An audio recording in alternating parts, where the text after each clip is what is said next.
I understand the new buzzword is mental health and well-being, because you mentioned well-being, and again, and allow me to be rude here, and as a marketer, is it narrative or is it actual? At the end of the day, the students of today will be the global citizens of tomorrow. Why we have education in New Zealand in India? I hope I don't get into trouble for that, but yeah. Do we really need to do masters, or undergrad student can do well in their life? It's not about selling a product, or it's not about marketing a product, but marketing a dream, marketing a lifestyle, marketing a life choice. That does not mean that nothing's happening. What is the best choice for them? What is the decision that they would be happy with tomorrow?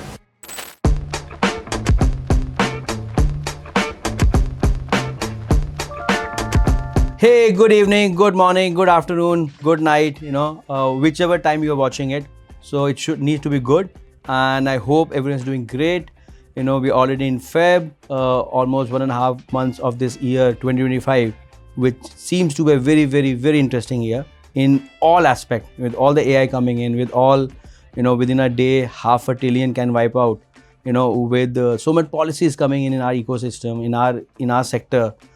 Every day is so exciting and so interesting that if you are missing it for even 8 hours, if you have flight and you feel like, what did I miss? So in the era like this, when you have plenty of information, you have plenty of ongoing things happening, taking out time to see our podcast, I'm very, very grateful and very, very thankful, wherein you are loving it. You've been sharing your feedback, good, bad, ugly, all welcome. But your time, which is the biggest currency. So I can't be more thankful, along with my team, for you guys to not even provide love, but lots of feedback, critical feedback, lots of comments you've been sharing. And as a team, we look at data a lot.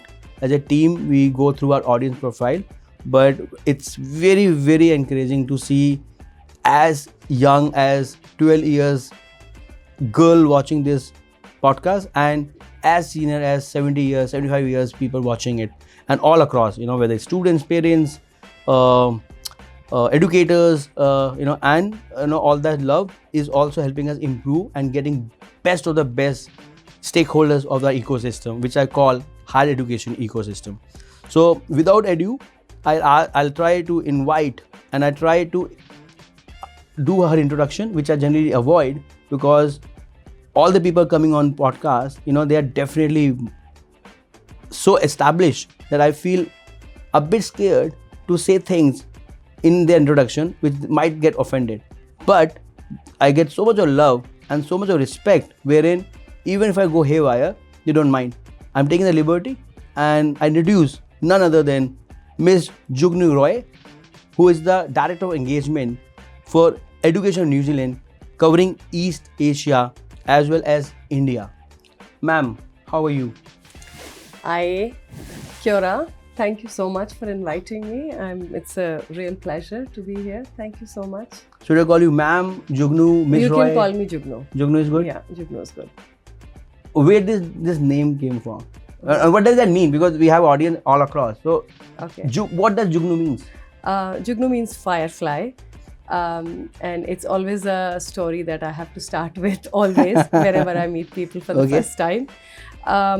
It's something that my mom really liked, and so she decided to keep my name Jugnu. She met someone actually, and she really liked her, and so therefore I have never met that person, but my name was taken on from her. So yeah. So generally, when people got a very unique names, or interesting names, parents seems to be very happy, but kids, especially when they go to school, what was your experience? Quite similar. Quite similar. It's an interesting story. I would always tell my mom, if you liked it so much, you should have kept it for yourself. And I was at that time, I think Pooja and Priya used to be the most popular girl names, And I was like, I would have been happy with a Pooja or a Priya also. And my dad would always tell me that, oh, what did you want then? Did you want like Rambha or Sita? And I'm like, were those the only two options available? But yeah, I mean, I think I've grown to like it now, and it is a nice conversation starter for me.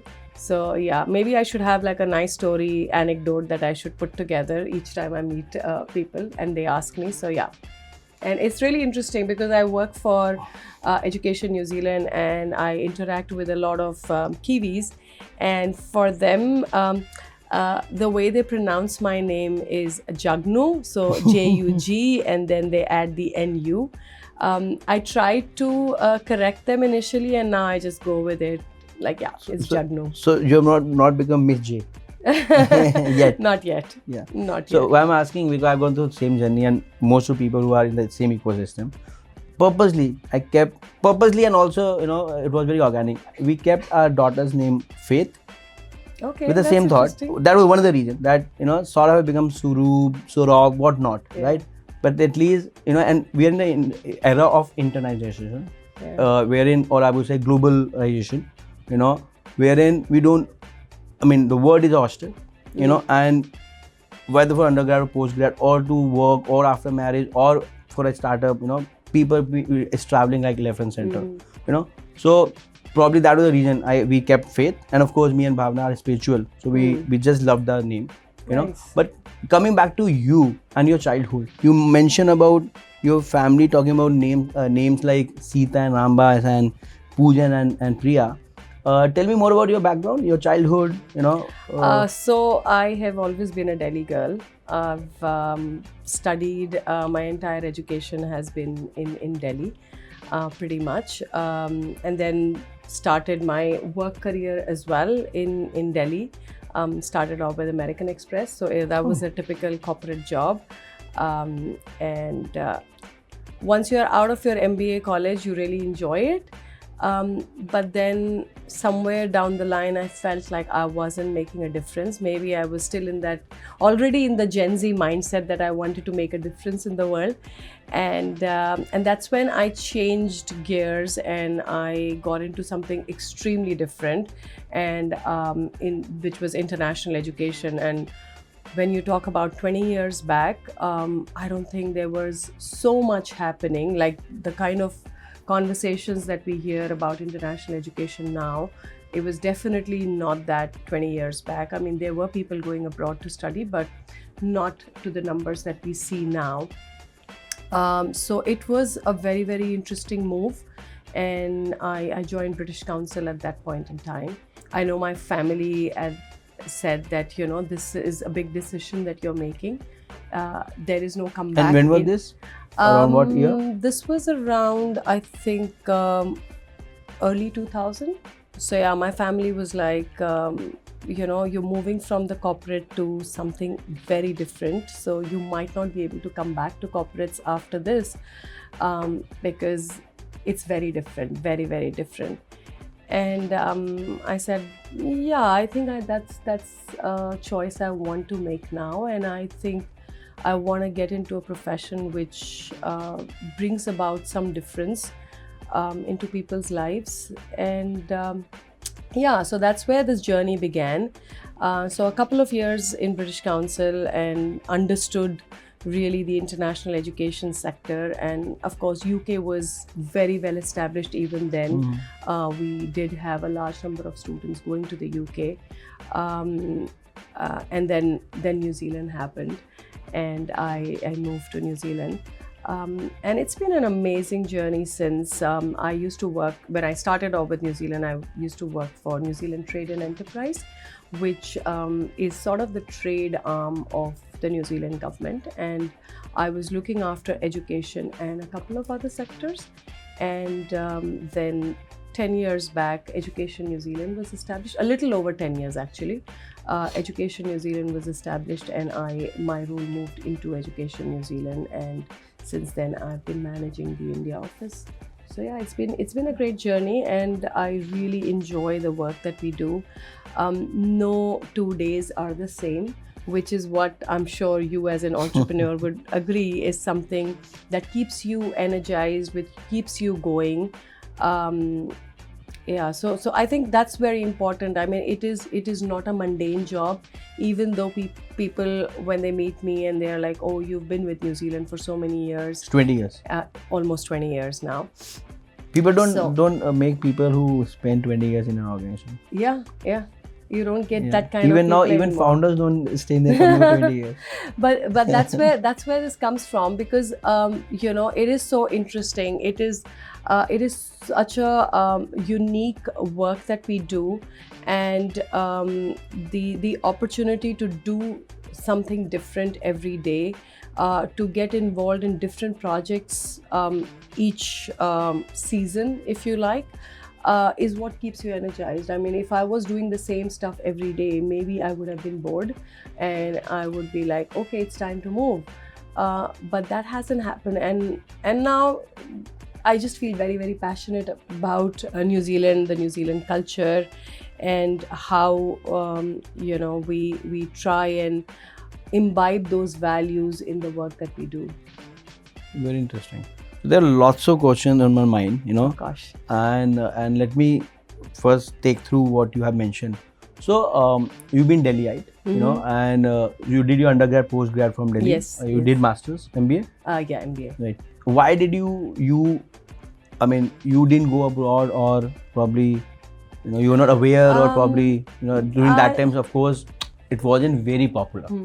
And also there were enough institutions, and there was, like, the demand supply was not panned out the way it has panned out now. Lots of people, lots of students have no other option but to go abroad if they want to do a particular course, or probably they want to lead a particular life. But back there, 20 years back, yes, it was not popular, but there were still people going. And you are from South Delhi, Delhiite, if I had to say that. I myself from the same ecosystem. But so why didn't you choose or pursue that journey? I think I would say the awareness was a bit less. If I look at my entire class of that time, so I was from DPS Arkipuram, and I don't recall anybody from the entire class. And DPS Arkipuram is a huge now it's school. different. I would not the other way around. There will be hardly who have probably studying, or they prefer to studying in India. It had changed like 360 degrees, so, but yeah. So at that point in time, I think the first motivation was to get admission in a good college in India. Maybe for masters. Let me guess. Are you LSR? Kamala Nehru, close. Almost there. Close. So getting admission into a college, and then pursuing your life. I remember there were a couple of kids from my class who went to IIT, and then they went into a master's abroad, but very limited, very, very limited. I think it was just about the exposure and the generation that I came from. Very few people actually went abroad, and there wasn't that much awareness. I don't think even foreign universities and institutions were also that active in the Indian market. Right now, the moment a student decides whichever country they want to go to, there is so much information. I mean, of course, there is the advent of internet, which makes everything easier. I mean, I come from a generation where we started off with Hotmail.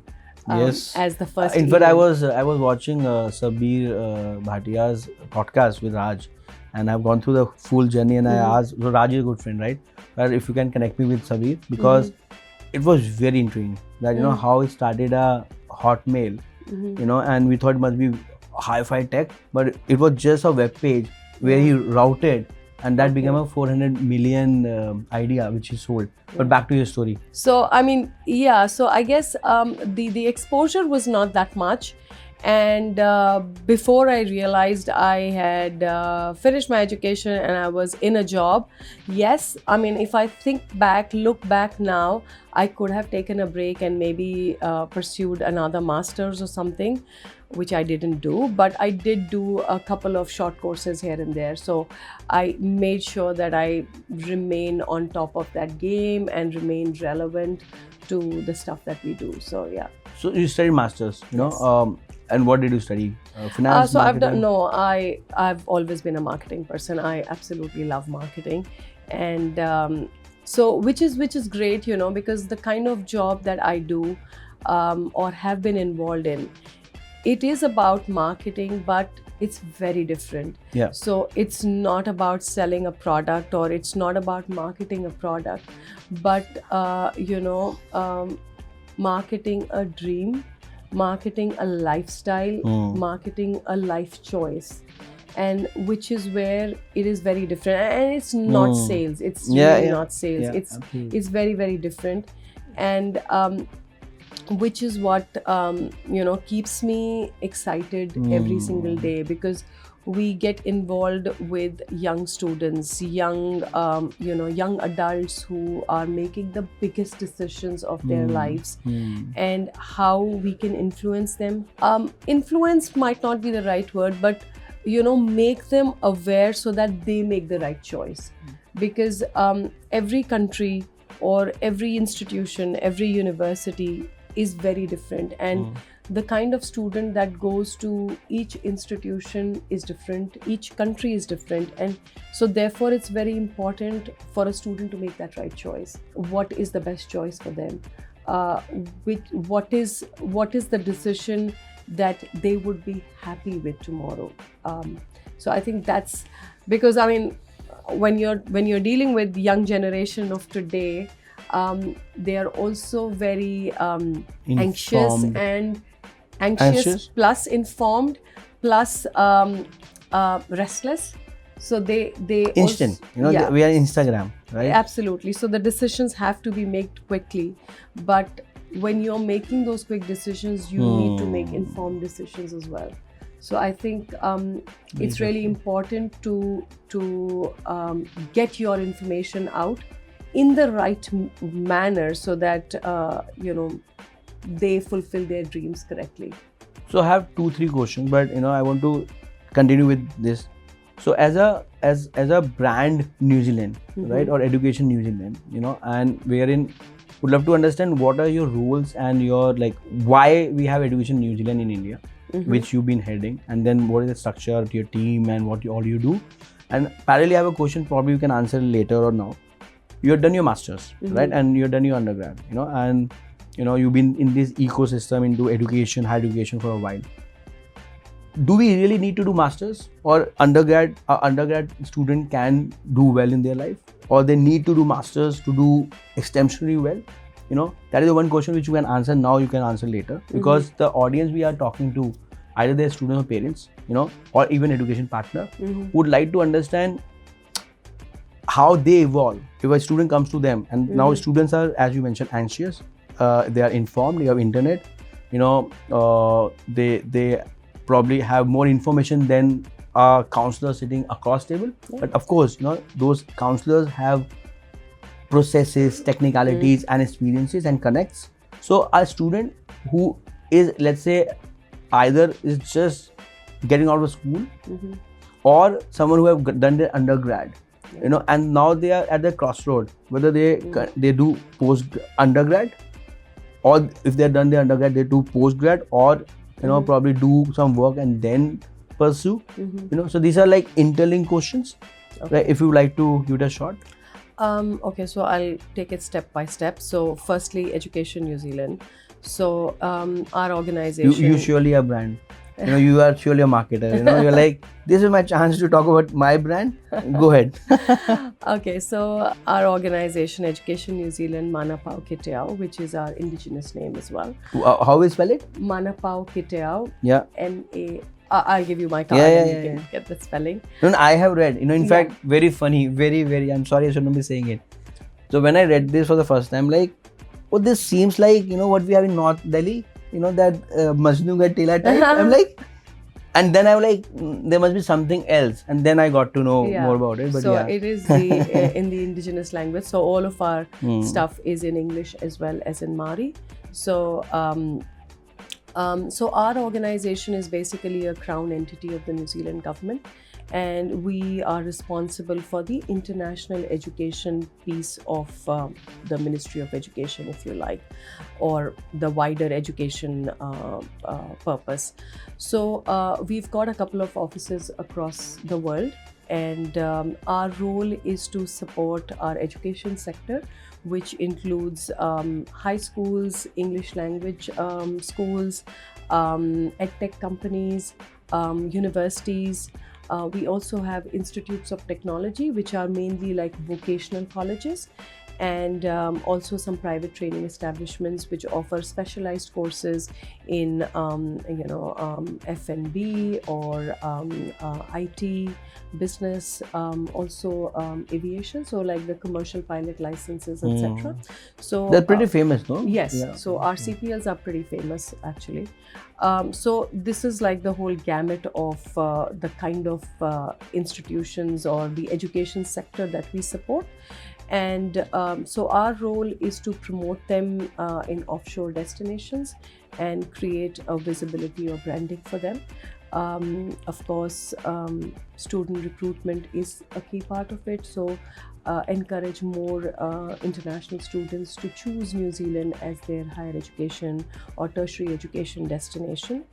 Additionally, we also work with partners, education partners here in India, so which could be Indian institutions to establish partnerships for our institutions in New Zealand. So there could be articulations, there could be joint research, pathway programs, etc. And of course, we work with the wider NZ Inc. family here in India. So we are based at the New Zealand High Commission. And so we've got the trade office, we've got the primary industries, we've got foreign affairs. So we also support each other on bilateral visits, etc. So, so those are some of the key areas of our work.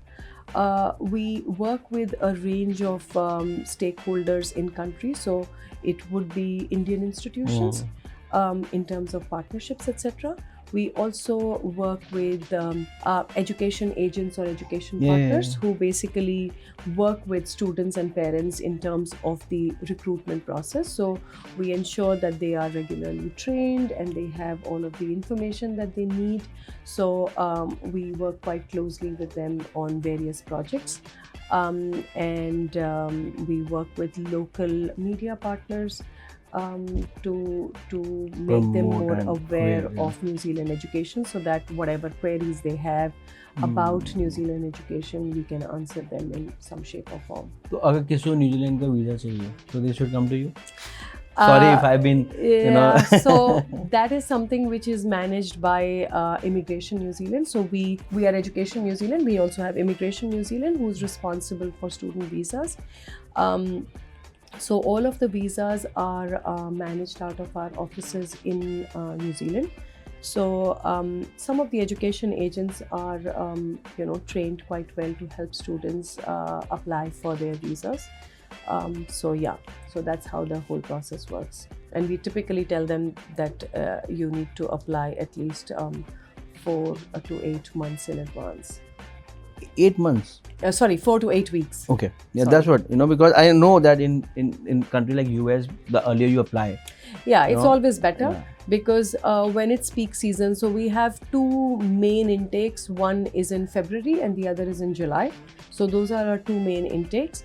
And typically, if you send your applications, file your applications late, they get into that peak season and delays happen. So therefore, we always recommend that try and send your application, lodge your application 4 to 8 weeks in advance, so that they are in the system and they can be assessed appropriately.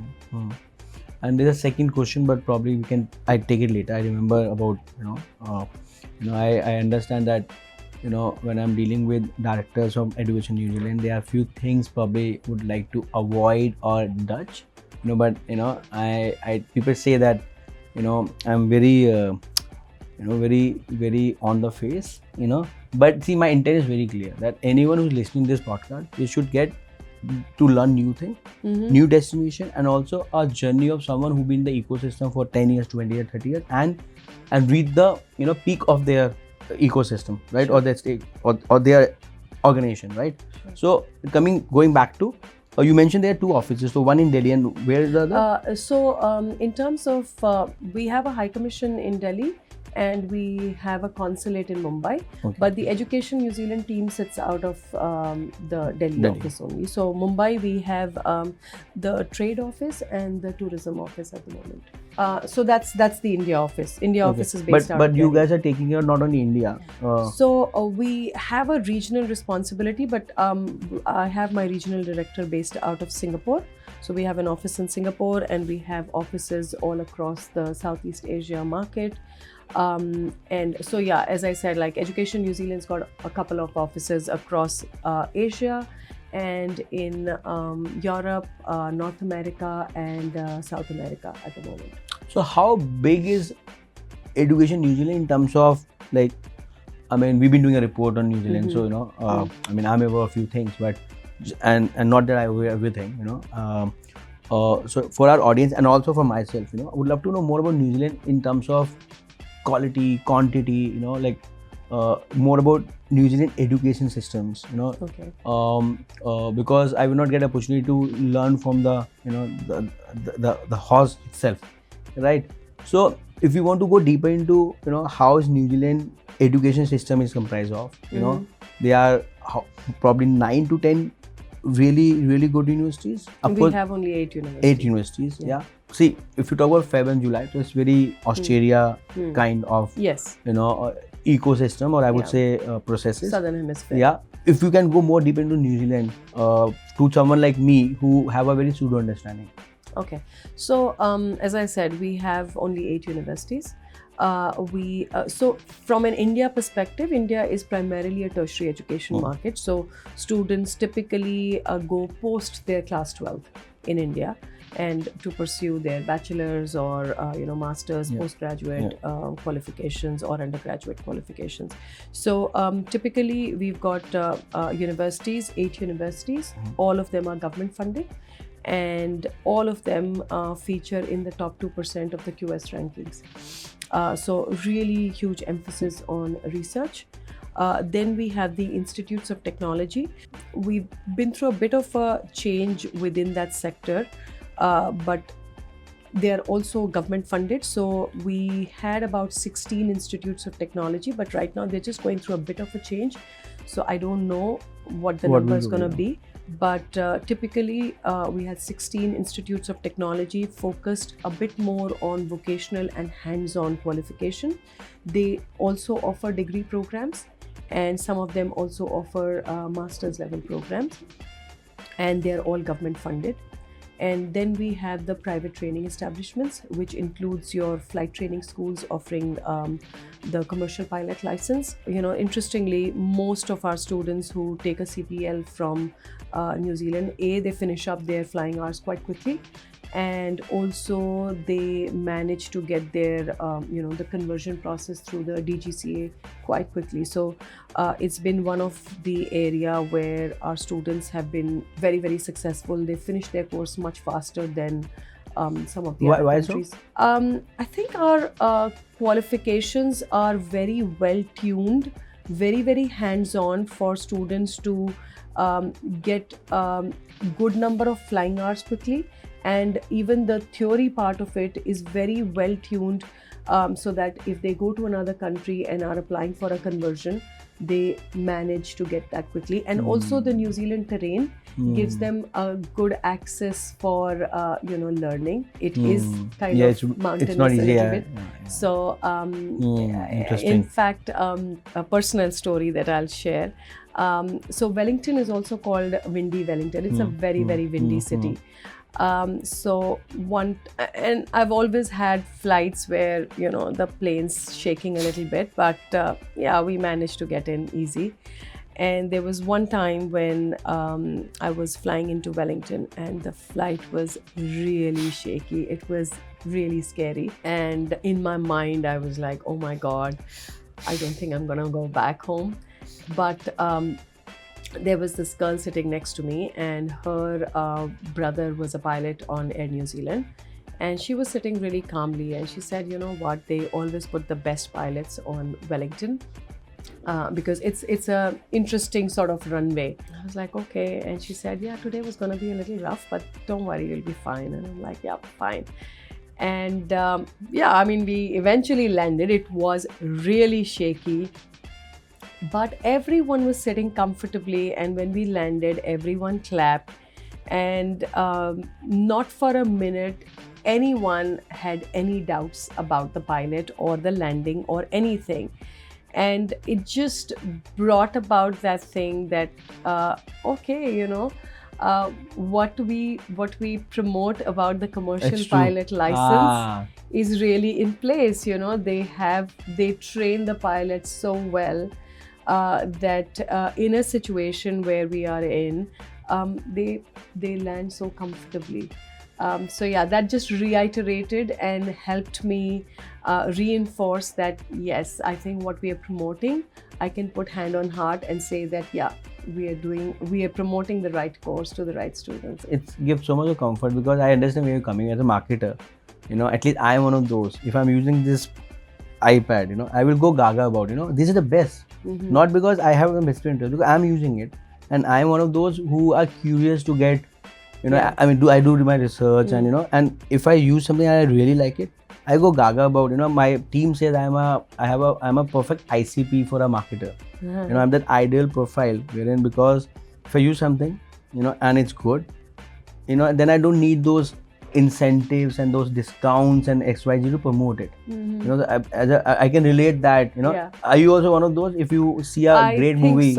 I think so. Yeah. And I guess that's so. a natural marketer.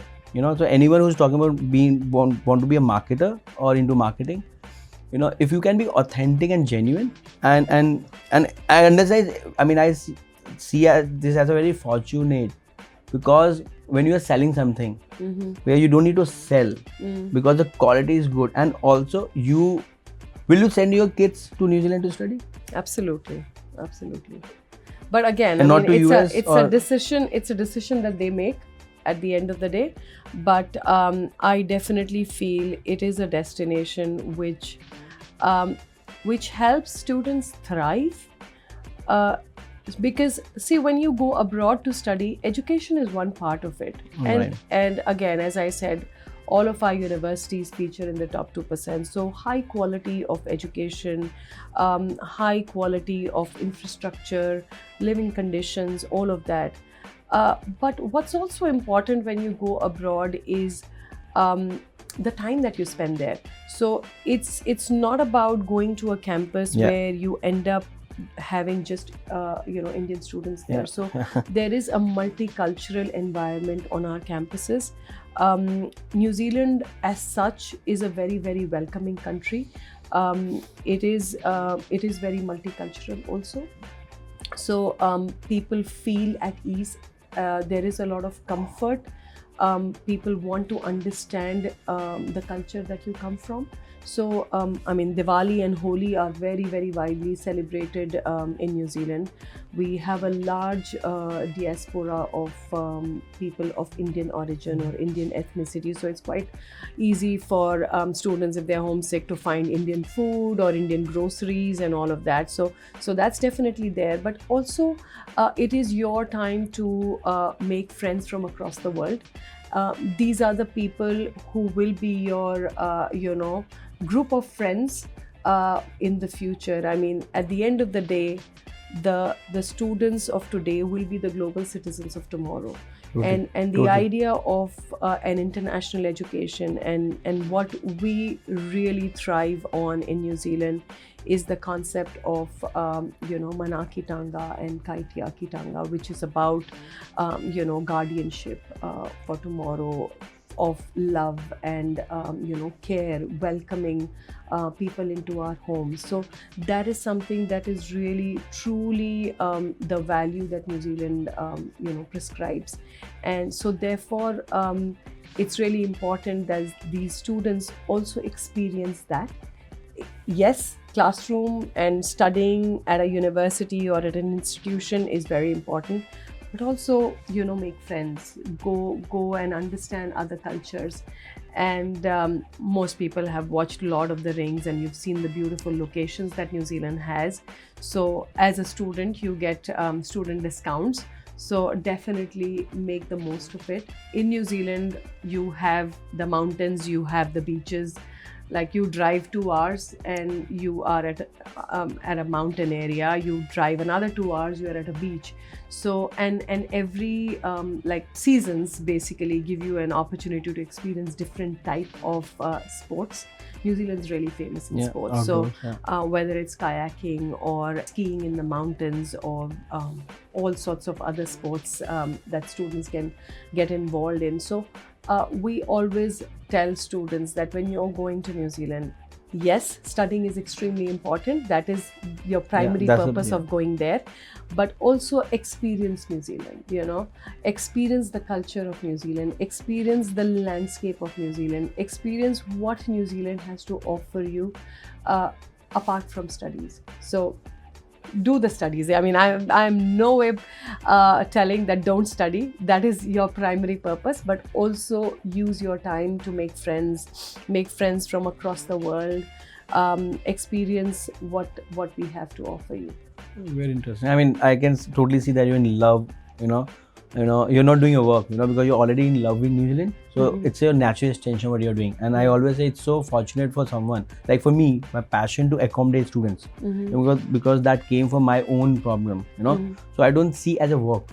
People say that you work 18 hours, 20. I mean, I don't see it as a work. I see like living, right? When you're living it, and you're passionate about something because you believe in it, and that it's genuine, authentic, then you don't need to put that facade and to think before speaking. I can totally feel it, that your love for New Zealand. In fact, I've never been to New Zealand.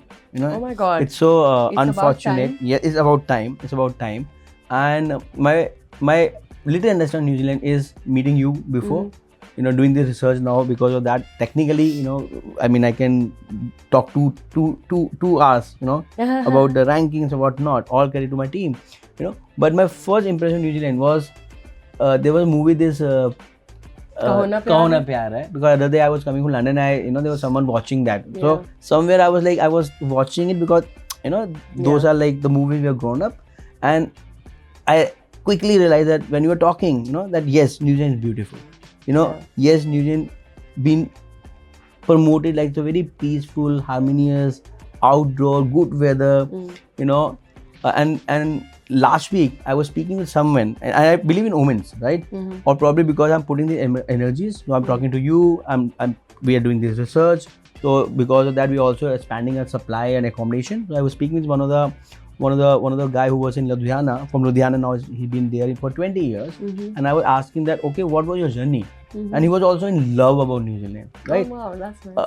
Not many countries, I've seen people who are actually seems to be happy and genuine about that culture. So as you mentioned, it's very welcoming. As you mentioned, it's beautiful, right?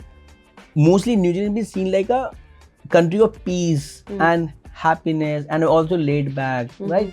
Is it true, or is it you guys have created that marketing brand for that country? It's an interesting question, and I'm kind of wondering how to answer it. So, see, New Zealand's made up of 2 islands, the North Island and the South Island. And we've got like 3 major cities, Auckland, Wellington in the North Island, and Christchurch in South Island. Yeah. People tend to mistake sometimes Auckland to be the capital, but it's not the capital. Wellington's the capital.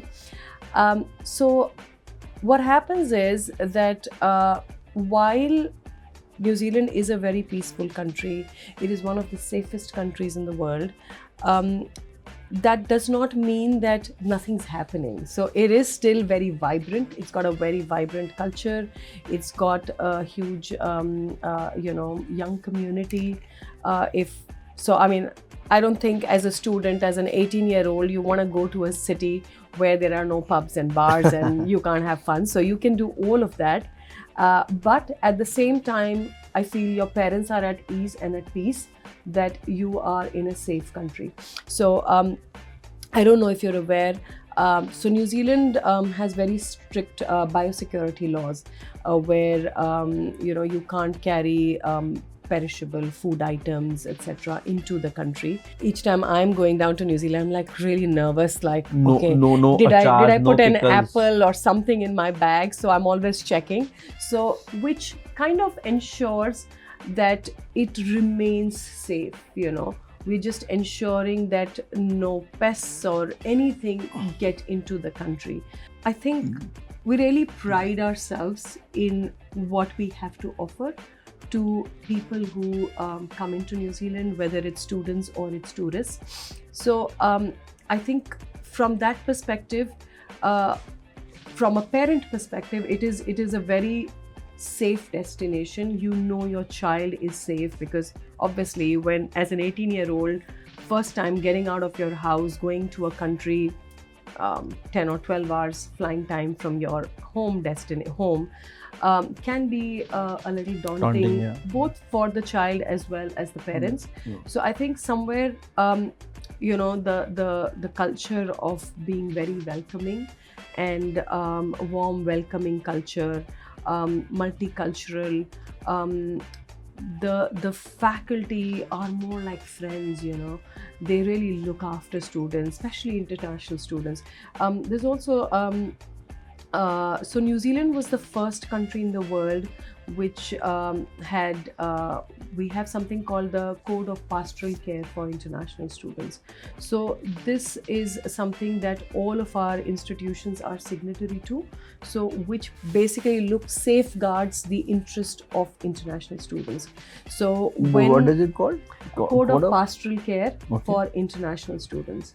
So we look after their well-being is very, very important. We look after that. And when an institution is signatory to that code, if you have an agent or anybody else represent you overseas, they automatically are also signatory to that code. So that just goes out to show how the importance that is put towards the well-being of a student. So there are communities in the campuses. There are people that students can go up to if they are struggling with anything, especially like, for example, during COVID, we had something called Now My, which was set up to look after the well-being of international students who were currently at that point in time in New Zealand. So where to get the information, how to get the information, what is available online, looking after their well-being. So I think that's extremely important, and that's what makes us very different from other destinations. Because you mentioned well-being, and again, and allow me to be rude here, and as a marketer, is it narrative or is it actual? Because I believe that peace, harmony, safe, and I understand the new buzzword is mental health and well-being. It's unfortunate that we need to say it like a new buzz, but it should be like always there. It's very it's good that now there's an information, there are people talking about well-being and mental health, but due to which there are lots of countries and institutions are using well-being and mental health for sake of it. Right? Again, I'm trying to be neutral here, because I'm a bit biased towards New Zealand because I know it's safe. I know I have a couple of my cousins who chose New Zealand and why they chose, and they're doing well professionally and personally. But that's a lifestyle they want to choose, because someone like me who want to be thick and thin and startup and tech and all that, I would prefer probably US or UK, but probably if I have my daughter who wants to do a certain course or a certain way of living, definitely New Zealand is one of the options, right? So is it that positioning, or is it because it's been like this always, and there's a natural aspect or natural byproduct of it? Interesting question. But I, as I said, I have been associated with New Zealand for over 20 years now. I don't think 20 years back we were talking about mental health or student well-being in general, but it was still happening in New Zealand. So I don't think it is something which is new. Yes, probably we are making people more aware about it, but it was always in the DNA, in the ecosystem of New Zealand's culture. Why so? I mean, sorry if I diverted, but there's always why, right? I mean, why Indians are very hustlers, because that's how, there were lack of resources and lack of information. So that's why we became Jugadu and, hustlers, right? Right. Similarly, if UK people have always been very politically correct because they have, they have gone through their heritage and all. So why New Zealand always been like looking after well-being or focus on well-being? Yeah. I don't know what the reason is, but I'm just trying to analyze with you. But I just feel like it's a country which has a population of 5 million. Okay, it's a very small population when you compare it with countries like India. It's smaller than Delhi. Yeah. So I think when everybody is a community, okay, you look after each other, you look after everyone. I think it probably comes from there. It's a very, very community living, if you like, and it is about caring for each other. I'll give you an example. There is this beautiful trek that they have called Abel Tasman National Park, where you go trekking, and I mean, I've not done like the 2-3 day trekking, but I've done the day trekking. And sometimes you don't meet people for a couple of hours, okay? But when you meet people, they're just so friendly. And that is something coming from a Delhi. It was refreshing. It was refreshing. It was a unique experience that, I don't even know you, but you are just so friendly to me.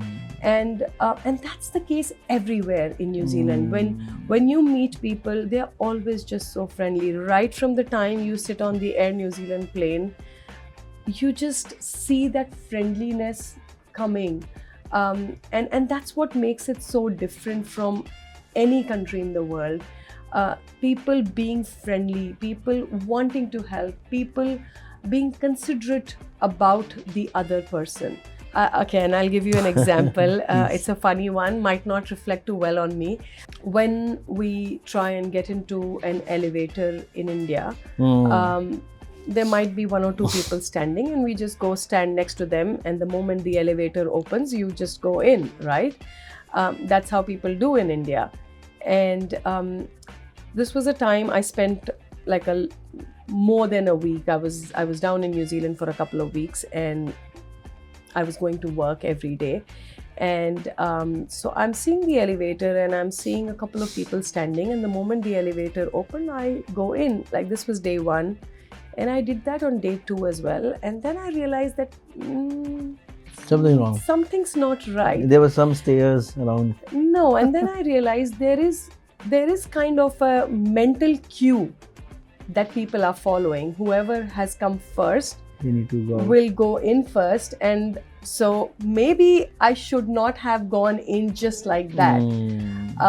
And that is just part of the DNA, that you are considerate, you are thinking about others. People who have come in first should have the right to get into the elevator first, and not the hustling attitude of just going in. It's also because of we have legitimately blessed to have a big resources for that 5 million people. And also I believe, while I was talking, I was thinking, probably because it's so isolated, well connected but so isolated, that I guess I have not heard there are lots of confrontations and even wars, or even and that's same with Australia also. They have a natural boundary and protection of the oceans and seas.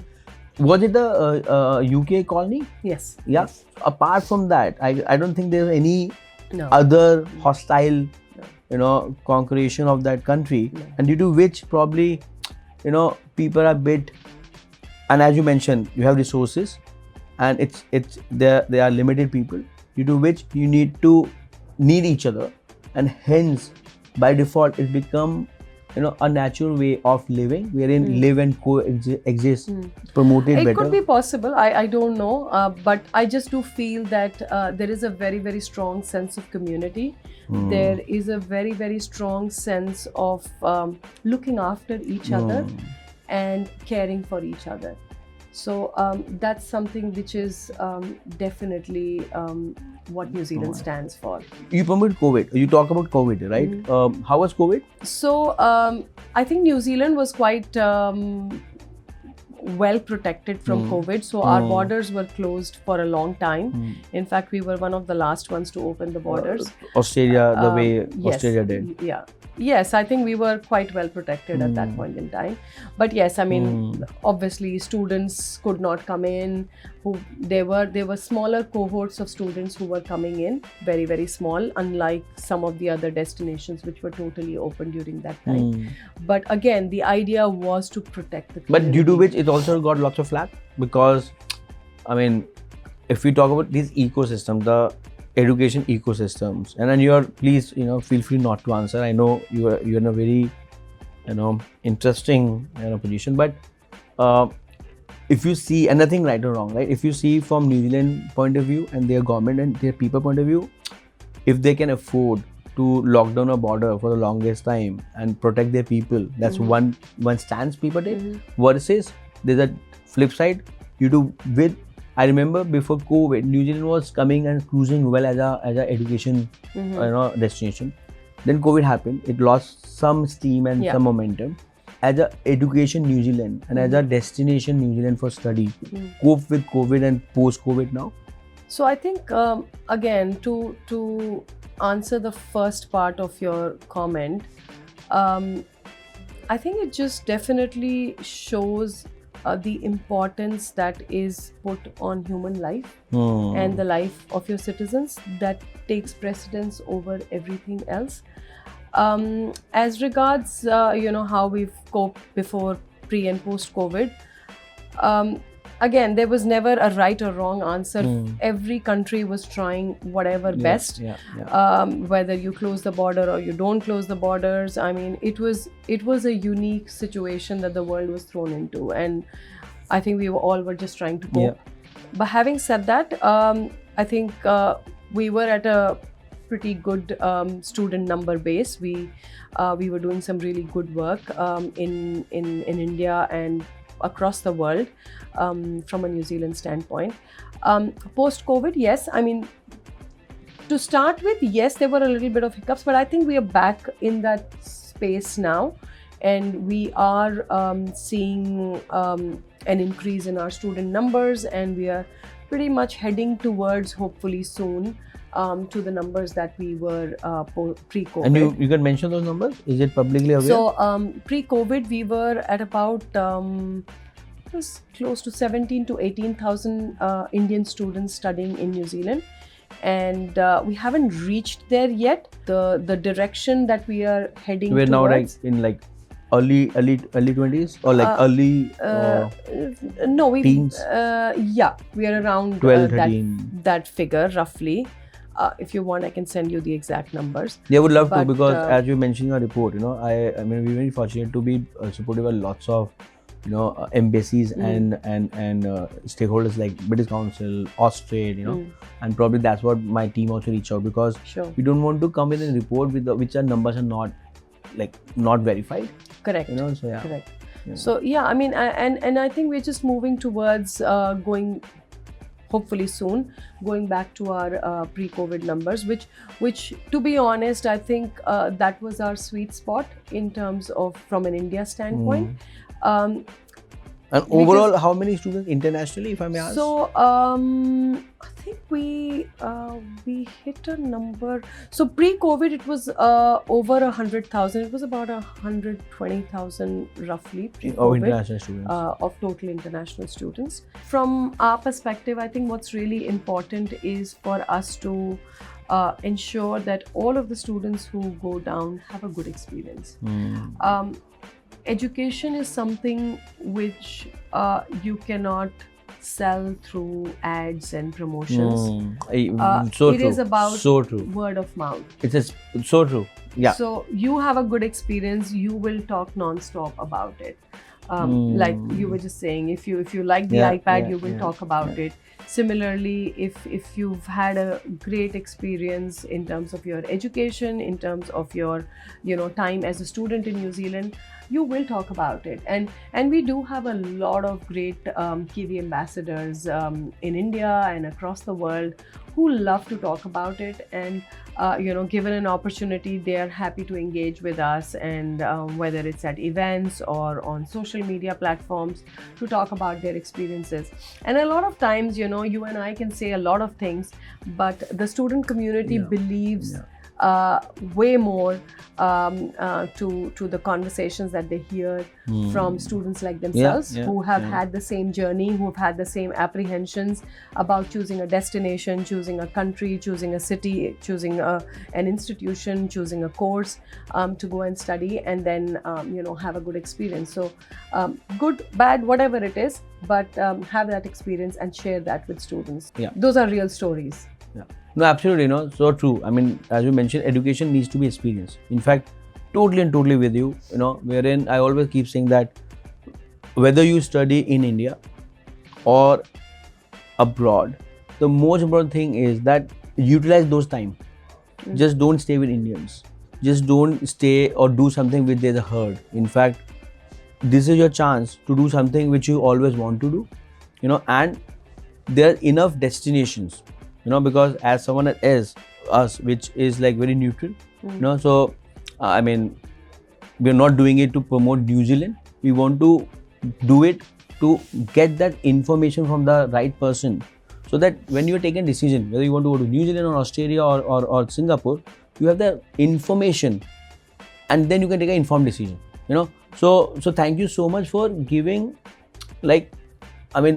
you can get to know that whether it's narrative or positioning or real thing. So at least, or either you're a very good marketer. I am sold to New Zealand, and definitely you get a family to visit New Zealand very soon. And I would bother you to ask all the Indian outlets and where I can do shopping and take my kid. So you mentioned that your commercial pilot license is very popular. Let's say I want to send my nephew to Miami to learn do the training, or to New Zealand. Why should I choose Wellington or New Zealand and not Miami? Honestly, it's not fair for me to compare another destination. At the end of the day, it's the student's choice. But why should he choose to go to New Zealand? Specifically, when you talk about the pilot license, is that most of our students tend to finish their courses much faster. So otherwise, you're constantly waiting to complete your flying hours. There is an X number of flying hours that you need to complete. So because most of our flight schools have enough planes, so the number of students is in sync with the number of planes that they have. So students are able to finish their flying hours much faster, and therefore qualify for the completion of their CPL much faster. Plus, even in terms of their theory classes, it is way more comprehensive and in tune with some of the civil aviations across the world. So therefore, these students, when they come back to their home country, they are easily able to convert their license. So for example, if a student has got a CPL in New Zealand and now wants to come and fly, say for Indigo or whatever, and now they need to convert their license into the Indian aviation. So they will have to go through the Directorate General of Civil Aviation and go through a testing mechanism. So they have their own So it's well adopted, and it's also... So those students manage to convert their license much easily. And it's been cheaper also, because you are getting it done so early. Yes, when you finish your course faster, obviously the cost ends up, your living costs come down, all of that. And overall, again, it as I mentioned previously, the terrain of New Zealand gives you way more experience as a pilot, because you have got used to flying in different sort of terrains. Situations, So that way it works out much better for you. So I mean, I can say about New Zealand, I don't know how Miami does their work. Well navigated.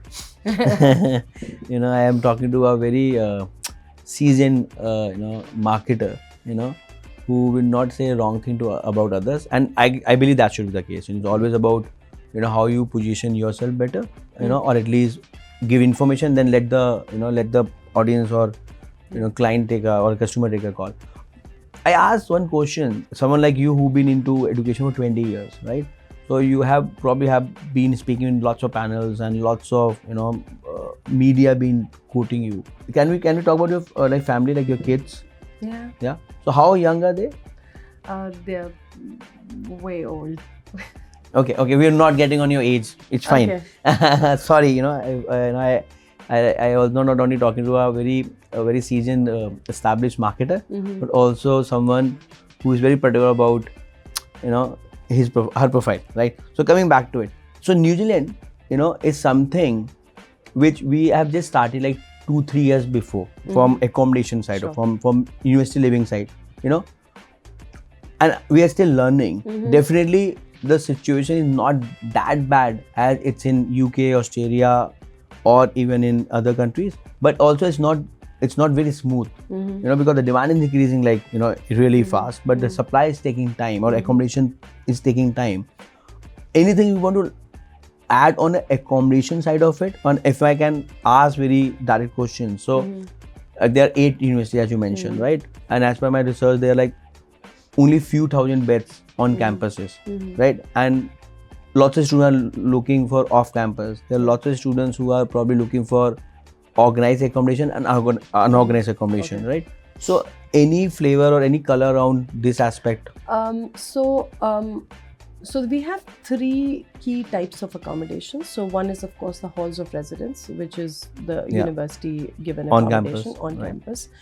Then the other one is flatting, which we typically would advise students, maybe in your second year, if you're an undergraduate student, or maybe for postgraduate students, it's still okay, you're older and you can manage that situation around.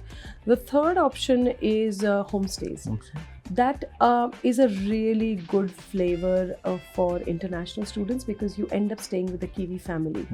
And as I mentioned previously, the Kiwi culture is very welcoming, and they really look after their homestay students. And it's also, again, a great way of understanding the culture. It's very immersive from a student's perspective. So I would definitely recommend, yes, if you want to stay on university campus, great. But if not, then homestay is a very, very good option, because not just is your accommodation looked after, but you also get to experience Kiwi hospitality, living with a Kiwi family and understanding that culture much better. It's way more immersive than staying anywhere else, like in a flatting accommodation or something like that. Yes, at the end of the day, it's the student's choice. But when you're going to another country, you also want to understand and experience that culture, and this offers you a really nice flavor into that. So yes, so these are the 3 sort of key accommodation types that we have. And how's the demand supply balance? Because when we get into a country for a reason, and we realize that there are international students increasing, there are Indian students increasing, right? There is not lots of accommodation on campus. There are lots of accommodation, but they are not able to accommodate everyone, and it's everywhere, right? Not every student will be on campus, and not every university will be able to accommodate all, and there are different price point. If you are undergrad and you are coming from let's say, affluent family, you don't want to share washrooms, right? If you are let's say you have a female student, parents don't want, and in India culture we don't want same gender flats, right? So there are regions, right? There are regions that people, even they can afford, they don't want to be on campus, and then there are people who can't afford, they want to be on campus. There's a need for alternative accommodation, and that's where we entered. And last 2-3 years we've been like growing really fast, because as you mentioned, the numbers are increasing, and even now we do even local students. So someone from Christchurch going to Auckland, they also need accommodation. But with that experience, You know, and if I compare with, let's say, Australia, or if I compare with UK, which is more streamlined, there's lots of awareness. In fact, when I was talking to this economic partner, the term flatty, that was new to me, right? And then I went and be more deeper and realized that there's an option wherein you can lease out, and there's an option where you will not lease out, but you will share a room. You know, so there's lots of nuances, and that's where lots of students are coming to us, lots of parents are coming to us to help them navigate, right? But if I compare with other more commercially inclined destinations, you know, New Zealand is still better off, right? How are you? Let's say when a university is coming to you, or a parent is coming to you, and they are talking about, okay, we like New Zealand, we want to be part of that 2% of QS ranking, but what about the living expenses? What about staying in a place which is yet close to university, yet it's not expensive? You know, so anything you want to add around this aspect? So see, again, the thing is that there is an average accommodation cost that we do Which is prescribe. that? Which is So it's roughly about 20,000 New Zealand dollars per annum. So that's what we usually prescribe, and it could vary from city to city. But more or less, Auckland would tend to be a little more expensive as compared to other cities. But Auckland is like Mumbai. Is that right comparison? And New Zealand is more Delhi. I mean, I would say 10 years back, yes. Okay. But today, if I had to compare, Delhi is not just a political capital. It is also quite commercial capital as well. So maybe not today, but 10 years back. So now Auckland is Delhi and Wellington is Mumbai? I don't think there is a clear comparison, but yes, I would say Wellington is definitely the political capital of Wellington is, and that's where the parliament is and all the government offices are based. But there are a lot of, we have one of our universities based in Wellington, Victoria University of Wellington. So their student community really have a good time there as well. And Auckland is, yes, you can say the commercial capital, the larger city and all of that. In terms of accommodation, again, as you said, like the halls of residence might not be able to accommodate everyone, but does everyone actually want to stay at the halls of residence also? So I think it's a mix and match. So depending on what the students' requirements is, or what the parents feel the need for their child, as you rightly outlined, they would make that choice whether they decide to stay at the hostel or halls of residence, or they decide to do a flatting type of an arrangement, or they decide to stay with a family, like a homestay type of an option. So I think within the three areas, most of our students do manage to get good accommodation. Our universities and our institutions do help students find accommodation, but again, they get filled up quite fast. So for everything, the early bird gets the worm, as always. So just try and start early, work early on your applications, your accommodations, your student visas, everything. Typically, we would recommend students to start a year in advance to do their research, identify your institution, talk to the representatives. All of our 8 universities have India-based offices, so you can actually talk to them. We also have education agent partners with whom you can talk to. They are pretty well trained. Plus there are education fairs that happen quite regularly, so that's an opportunity to physically sort of meet face to face with representatives from the institutions, and then start making your decision, identifying what suits you best. Do you want to go to like a nice student campus type of a university, or you want to be in a city university? So it totally depends on what the students' choices are. Some people thrive in smaller town in a university campus where there is more focus on you as a person and also on education. Some people want to be in the thick of a city and they want that nightlife, and they want all of that. So depending on what your choices are, it is about holistic learning. It is about growing as a person, growing as an individual, while getting a good quality education. So I think it's about a student choice, and the key word is always start early. Thank you for singing my song. Because I tell the two things. Don't book through us. It's fine, but start early and look beyond university halls.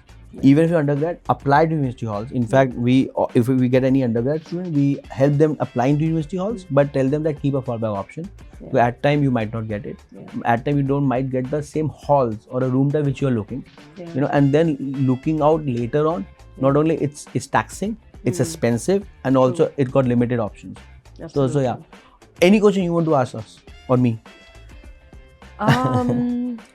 No, I think it's a really interesting area of work that you've got involved in, and I just want to understand, like, how did you come about to thinking of this as an idea, as an idea not just to serve a student community but also as a business idea? See, I guess this is something which I've been like if I'm sleeping and I can tell this, because I've been doing for the last 15 years, right? I just shared a bit, and that's why probably you're curious. So it's very simple, I went to Nottingham, didn't get my housing. Sorry if I'm sounding, like a roted parrot, but this is how I started. I went to Nottingham, not New Zealand, and didn't get my housing, stayed in a hotel, and then you would have got your housing had you gone to New Zealand. I guess. No, I never met someone from New Zealand. Probably you need more representations and more marketing. We'll talk about that. I got some ideas, but yes, absolutely. And so that's how it started. And then probably, as I keep saying, I'm chosen one. Because I came from Meerut to Delhi, and then Delhi I spread all across. I stayed like all kind of accommodation and in all kind of areas, posh, not so posh, right? And then my roommate also went through that, who was my roommate. Then there are lots of people, students I came across, who went through the same problem. So I guess, that's how we got it started with. But, why we stick with it, because if you see, there are 18 touch points which you can monetize in the ecosystem. And I'm a hardcore capitalist, right? I'm very fortunate that, I'm making money by doing the right thing. And there's a problem, So that's why, I wear lots of things on my, I wear my opinion on my sleeves, because I'm not pushing anyone to go to New Zealand or Australia just for my vested interest. I'm not telling them to stay on my accommodation or on campus because I will make more money. And we feel so fortunate and blessed that we are doing something, which there's a need, there is a problem, and we have a solution to a large extent, right? And hence, we're not only growing, but also, there's a very satisfactory, feeling you get at the end of the day when you able to get someone an accommodation which can make or break it their experience. Because I will keep saying that it's not the classes where you get your soulmates, your roommates, your business partners. It's where you stay and with whom you stay. Make all the difference. Absolutely. So yeah, I mean, sorry, I always go overboard. I'm very, very passionate about this aspect. But anything else you want to ask, or like? I don't think I have a question, but I do want to comment on some of the reports that you and your team have put together, which are absolutely incredible, pretty detailed, and I think one of the good piece of work that I've seen in a long time. Thank you. So That's like a from a marketer, and that too, someone like you is coming, Thank you. I take that's really good. We've been saying that people say that Indian men's and founders are not very well taken when we get a compliment. But in this case, at least for my team, I'll take with all my heart and hands. Last point, and then there are a couple of other things, and let's make it a bit more, more interesting.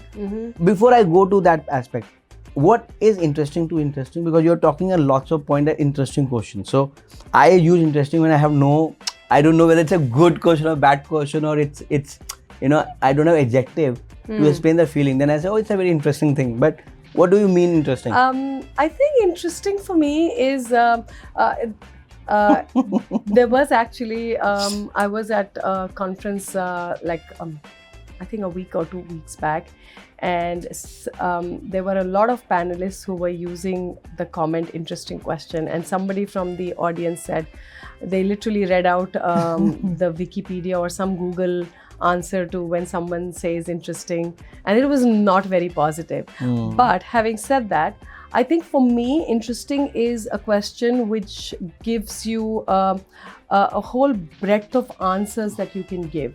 So it is not very singular, if you like. It's got like multiple layers to it, and you can pick and choose how you want to answer it. So I think that's where I use interesting. So it's a compliment. I'm taking. I think it's a compliment, and I think I use interesting in a positive connotation. So, great. And, before we let you go, I would like to have a rapid fire question. And if you permit, I go shy. I hope I don't get into trouble for that. But yeah, just be let's yourself. Go for it. Yeah. Yeah. So far, you've been yourself, and I believe it's a very. I mean, I definitely learned a lot. And so yeah, who inspires you the most in the world of education? Minus your immediate boss. No, he's lovely. I really enjoy working with him. I think in the area of education, I would say Sir Abdul Kalam. He was an educationist visionary. He was someone for whom sort of education came quite naturally. So I think definitely him. And also, that's like the big picture, but someone, so this was my school principal, Mrs. Chona, from Delhi Public School, R.K. Puram, during my times. And I think she is an inspirational woman. She is someone who definitely has inspired a lot of people, my generation. So yeah, she'll definitely remain one of the special ones. Yeah, just to remind again, it's a rapid question, and I also tend to have answers, lots of like lengthy explanations answers, because I have a Gen Z team, and they're like, wasn't supposed to be rapid fire. So thanks for giving that stage, guys. What's one country you haven't visited yet, but it is top of your list? For me, it's New Zealand now. Iceland. Okay. If you had to choose another career path, this is interesting. If you had to choose another career path, what would it be? Another career path, I think something around the United Nations work around the girl child. What's one habit you think every student should adopt to succeed? Hard work. There is still no substitute to hard work. No substitute to hard work. Totally agree. What was the last thing you Googled? Was it the location of this place? I was expecting probably university living. What's the most unusual item in your office or work bag? I guess that's a, let's not get me over your work bag, but office. Okay, it's really interesting. I have these two cute little toys on my desk, like a little, boy and a girl. And sorry, but there is a story behind it. Yeah, please go ahead. So we have something called a secret Santa that we have in our office every year and around Christmas. And obviously you don't know who's your secret Santa. And I remember this one time I kept saying, so when the chits were out, I was just telling in the lunchroom and everywhere else, just give me like a Bath Body Works candle. That's what I'm happy with. So just whoever is listening. And I get these little toys and I'm like, what the hell? Whoever gave this to me, what was that person thinking?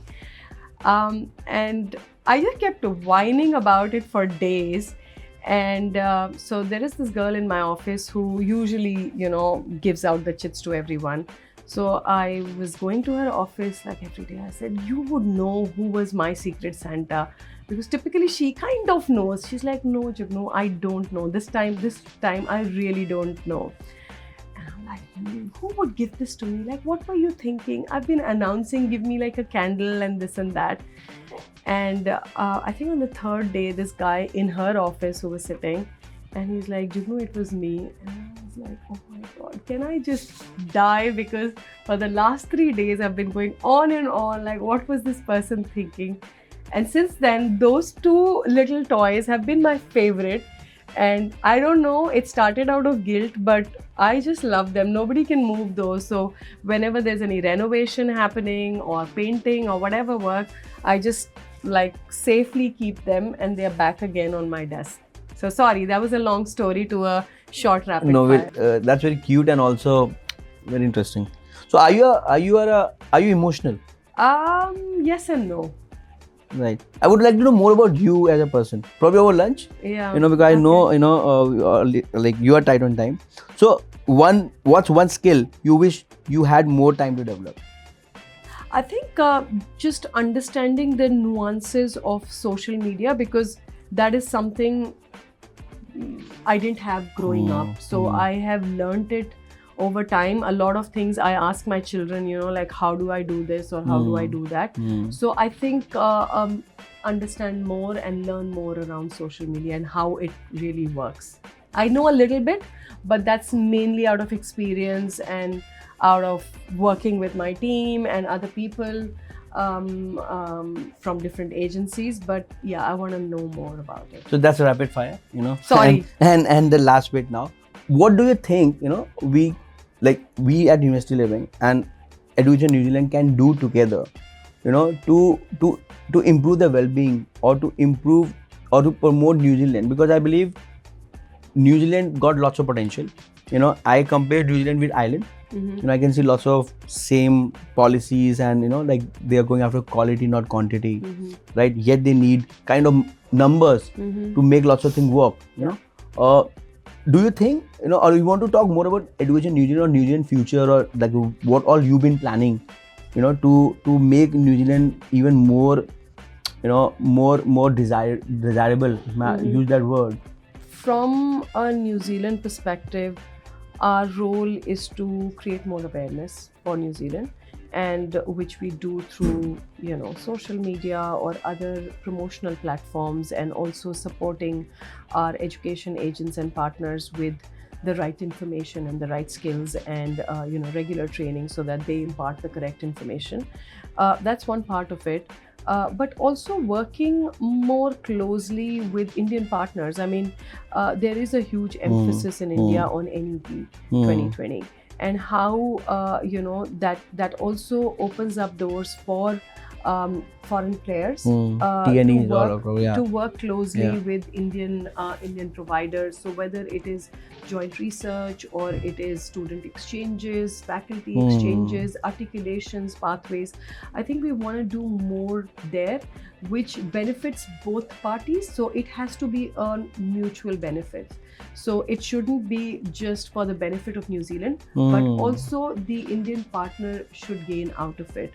I'll give you an example. We have something called a New Zealand Center at IIT Delhi. That's a joint initiative that we run for all of our 8 universities with IIT Delhi, and it's primarily focused on joint research, fellowships, and now we are getting into some sort of student engagement activities as well.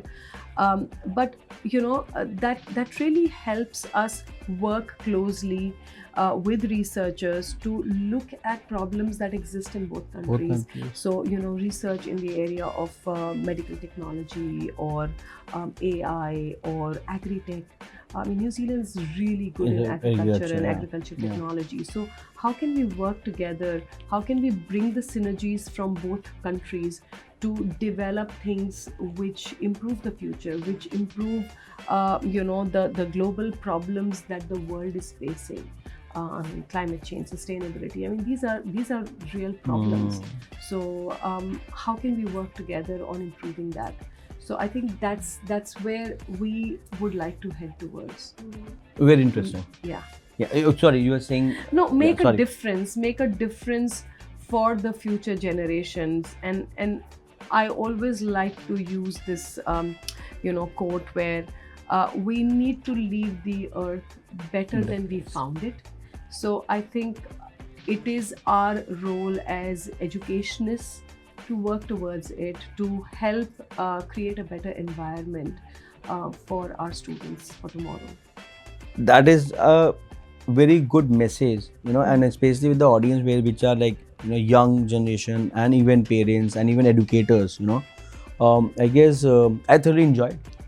Thank you. Yeah, it was an enjoyable experience. I was a little anxious, but yeah, I think it was really enjoyable. I'm easy, right? Yes, yes. So I know there are a couple of people we have reached out and they're like, no, you will try to get lots of views and news and all that. I'm like, no, we're not doing for views. Even we don't even charge, right? It's all out of the capacity to, to make people get to know right information with the right sources who generally don't have a vested interest. And if they have a vested interest, we all have vested interest, but at least we disclaim, that we are here to promote New Zealand, and more of you need to come out. People who have spent 20 years, 30 years, I believe it's our onus to give it back to the ecosystem. There are so many, not only students and parents and institution, but also so many of professionals in this industry who probably looking for more information. They are looking for more connects. They are looking for ways to grow in their career. And one thing which I have seen a pattern. Each of you who have been meeting and who are probably heading a department or an organization, you've been around for 20 years. You've been around for 15 years. That's the message to all the instant generation.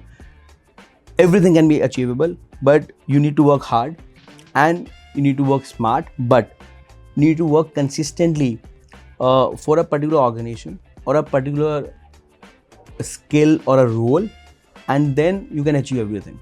As they say, Taj Mahal or Rome have not been built in a day. It takes ages, decades. So stick around. Keep learning. Keep exploring. Be curious, right? And keep watching. So thank you so much, and thank you so much, Jugnu. Thanks for your time, and thank you to my staff and my crew, because you are my cues. When I keep seeing you that okay, now you're fidgety, you're hungry, then I like, okay, it's time to close. I have done a podcast for 3 hours. I've done podcast for 45 minutes, and it's great when my guest and my crew is comfortable. Keep sharing your feedback. Keep spreading it. I always say that even if you have learned 2 new things, if you don't want to share the full podcast, share that part to your society WhatsApp group or a class WhatsApp group, or share on LinkedIn or wherever. Ideas just spread good things, and if there's anything which probably we are not doing well, please don't shy away even to comment publicly, because we are here to improve and we are here to create value. Thank you so much. Thank you so much.